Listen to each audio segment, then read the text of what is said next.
La gastronomia de qualitat uneix arrels, que són els productes bàsics autòctons, amb el futur. De fet, és el que veiem com a lema del congrés que ha estat a Tarragona. La segona conclusió que trauríem, i que he tret és que, i se n'ha parlat també de forma bastant avançada, és que la gastronomia de qualitat requereix d'alta formació que a més està en constant evolució.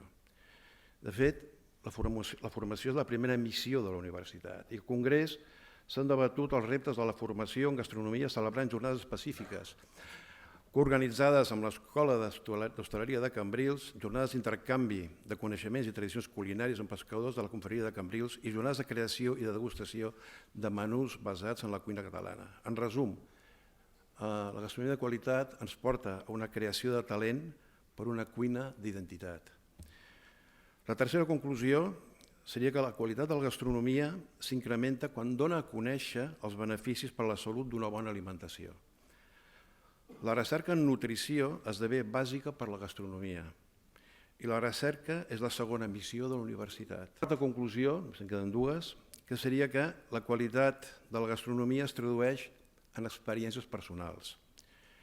I aquesta qualitat s'incrementa quan l'unim a altres experiències, com per exemple la cultura i el turisme.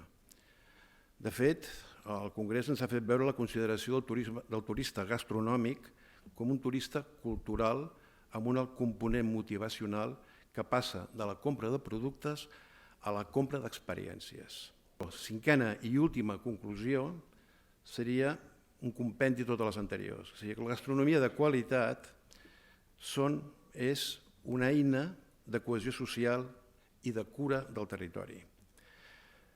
El conjunt de les conclusions anteriors ens dona una visió de la cuina i la gastronomia com a motors de la recuperació i posada en valor de productes autòctons, les arrels que esmentàvem.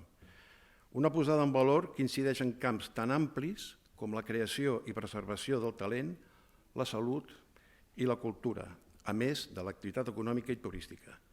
Tot això plegat ha d'anar convergent en iniciatives com la cuina dels genis que vull destacar. Una iniciativa dinamitzadora del desenvolupament gastronòmic i turístic d'un conjunt molt particular de municipis, fomentant així la cohesió social i la cura del territori. Fomentar la gastronomia de qualitat en tots els nostres indrets és apostar per assistir i per assolir aquests fins. Moltes gràcies.